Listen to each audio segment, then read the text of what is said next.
Stonks. Nvidia hits 2 trillion. 2 trillion cap. So that's crazy. Yeah. So I mean, I'm happy. I have a bunch of Nvidia stock, so my stonks have been going up significantly. Again with the guest speak. I tested all this ahead of time. Here we go. Somewhere in here. Oh. So one of these days I'm gonna get it right. Jeez. Sitting there all morning testing that. Camera 1, camera 2. We even got on early. I know. Yesterday, I stepped through the whole thing. I know why it did it. It's something technical. Okay. Yeah. I assumed that was probably the case. It's something technical, yeah. So the shares finished above the mark for the first time ever by closing Friday over $800 a piece. Stock price rose 4% to about $822.79. The company's market value ending at about $2.06 trillion. Holy bananas. And that's mostly driven by Nvidia's AI stuff, right? Like this is all. Oh AI. yeah, absolutely. Yeah, and they're revolutionizing like multiple sectors, and that's part of it too. You've got healthcare, you've got automotive, you've got gaming, you've got data centers. Like all of this is driving that right now. Like automotive, you've got self-driving stuff. Gaming, you've got stuff like AI-driven graphics and characters. You know, that's one of the things that I think is really cool is that you'll be able to play games where all the NPCs are just like talking to you just like randomly. It'd be fun. It'd be really fun, you know.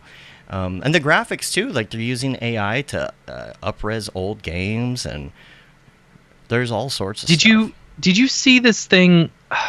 I should have put this in the notes or something. My brother sent this to me, and I thought I had saw it on Reddit. It's like an AI that will automatically build custom video games for you. Custom video games? That's pretty cool. Yeah. Here, let me shoot you over. I'll shoot you over the link. But it's pretty cool. It's like Google will create a 2D platformer game or something that you want based off of like the input that you gave it. Like that's pretty cool. Yeah. I could see, like creating your own. It's so funny because last week I was like, no way, there's no way. Or like 2 weeks ago I was like, the gaming industry doesn't seem to be hurt by AI at all. Yeah. And then the very next day you see this article about Nvidia says hold my beer. Right. Yeah. Yeah. It's funny. And even data centers, it can help with efficiency, processing abilities, energy management. The CEO of Nvidia, Jensen Huong, not Huang, but Huong, I believe that's how you pronounce it. He also made this prediction about the future of AI, saying that AI could be on par with human intelligence within the next 5 years. Oh, absolutely. Yeah. I mean, seems reasonable to me. I don't think that's a surprise, but it's coming out of his mouth, so it means more. Honestly, you could tell me that it is on par with human intelligence, and I would believe you at this point. Yeah, it's getting to that certain mark. And it's AGI. That's the term I was looking for. I think last week or the week before when we were talking about Sora was AGI, artificial general intelligence, and that's when we're talking about like GPT-5 or the rumors that what's his name from OpenAI CEO, is it Scott? Yes. No, Scott.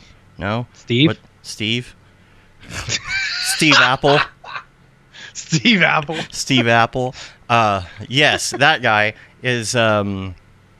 There's all these rumors that like some of the craziness going on with him bouncing around. Sam Altman, that's right. Yeah. That it had to do possibly maybe with something about an AGI breakthrough. There's all these weird rumors and stuff, and I think AGI is where we're going to be able to have something like GPT-5 where the problem that you have when you go to AI right now and you ask it to do something and it doesn't do it, and then you're like, no, that's not right. I need you to do it the right way. And it just doesn't understand itself. Yeah. No matter how hard you try and explain. And that's my biggest beef. I have a big beef with GPTs right now because what happens is when you program a GPT, you start to tell it how to do something. you're getting there, you're really getting your responses right. And then all of a sudden you say, oh, and I also want you to do this. And it completely forgets all the other stuff it did. So then you're showing it examples and you're starting over and you're like, no, I wanted it this way. You had it right. I just needed you put it in a chart when you're done or something. It's like, oh, I apologize. And then it's never as good as you had it. Here's the problem that I have. They charge you. They spend your GPT-4 credits on building those things. So I sat there trying to go through all of this stuff, training it, and I almost had it there, and then it screwed something up, and I was like, no, don't do that. Go back to how you had it. And it said, I'm sorry. Control Z. There's no Control Z with AI. Yeah. But the problem is then... You're going to have to nuke the skies first. Yeah. The problem is then it's like you're out of credits for the day. Come back in 24 hours. It's like, are you kidding me? And then I got to go back to GPT-3 like a poor person. Oh my gosh. GPT-3 is awful. Okay. See, that's just what I use. I don't pay for it. I just use GPT-3?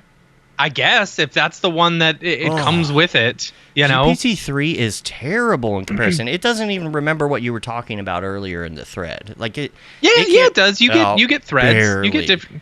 I mean, I use it for updating my resume all the time. I'm just like, I'll throw a job description and I'll be like, okay, rewrite my resume for this job description.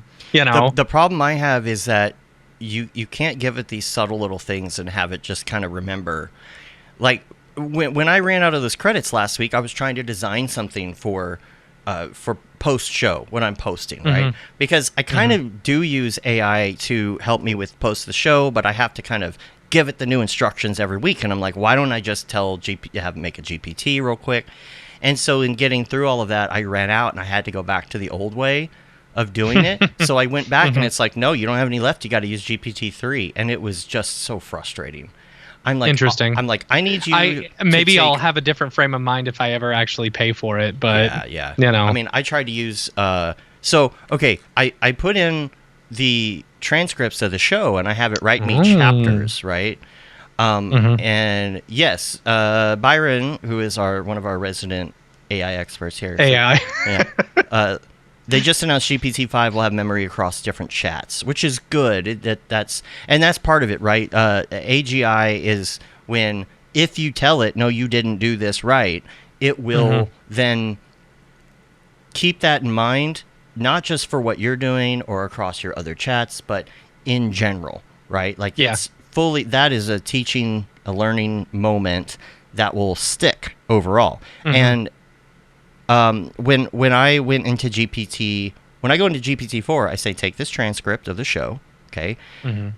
It's already divided into, from summarize.tech, it's already got all of the markers for every 5-minute increment. I said, take every 5-minute increment in the description and write me a chapter title. It's very simple. It says, 0-minute mark, start of show, 5 minutes, Matt and Dave screw up technically.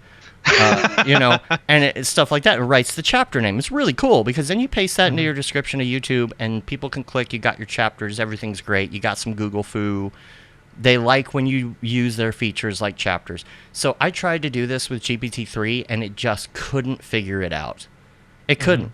I'm like, no, I need you to do that. But then I need you to put, like, take the description, make a chapter title.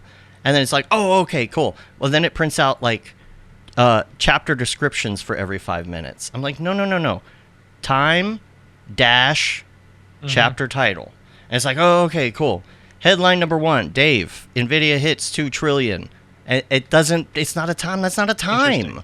Like, anyway, it's things like that when you're going to be able to teach it. So, and it actually sticks. So the concept known as AGI implies computers might soon be able to perform tasks with a level of intellect comparable to that of humans, which lately isn't that difficult to achieve. Right? Right. ChatGPT is just as smart as my 4-year-old. Right. What human are you talking about? Well, in a world where people are getting dumber and dumber, AGI is going to have less trouble getting there, right?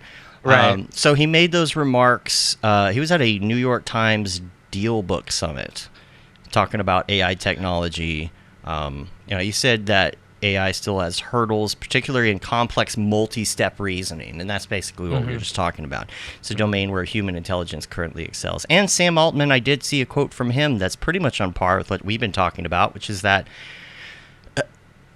literally, he put this a different words, but we've been saying, like, if we can get past destroying ourselves, that AI could be very valuable and help us with science and cure cancer and all of the things if we can get past it. I agree. And he said that too. Yeah. So I want that Star Wars or the Star Trek. I don't want the Star Wars future. I want the Star Trek future, and I think AI could get us there. But he said that Nvidia's AI future involves the rise of customizable tools that can be utilized across different platforms, all of that stuff. Who knows where they are with their chips? Maybe they got something secret internal, I don't know. Maybe I think they've got like just a huge market share, AMD is nowhere near what Nvidia can offer and stuff, and you got more people using Nvidia stuff. Yeah. I don't know. But the big thing really is, like I said, there's the dangers and then there's the good parts, right? And especially, again, with Sora, there's a lot of dangers that can come with fake videos and the population that isn't smart enough to know the difference. So we got a poll for this week, which is, what is your biggest concern with AI reaching human level intelligence? Is it ethical implications of decision making by AI? Which could be shooting guns at enemies, stuff like that. Who knows? Job displacement, which we're all very well aware of that coming. Loss of privacy, which I feel like your information could easily get leaked somehow. That's another thing. They know everything about you. And then potential for gross misuse, which So somebody already voted beforehand. That was me. Nice. Oh, that was you. No. Oh, I've got to vote too. I just voted, so if you refresh it, you'll see my vote. Oh, okay, cool. Let's see what we got. People are voting now. If you want to vote, you can go to mograph.com/weekly poll, and you can vote there. Follow the QR code. This will be up as usual all week for podcast listeners. Disclaimer: AI did help me write this poll, so it helped me come up with the 4. I was like, tell me what are 4 of the, the biggest concerns. So maybe it's a ruse. GPT-6 introduced memory loss to make it feel more human. That's hilarious. Yeah, there you go. Well, it's already doing that pretty well, I'd say. Yeah. So, yeah, let us know. Again, that's going to be up all week. mograph.com/weekly poll.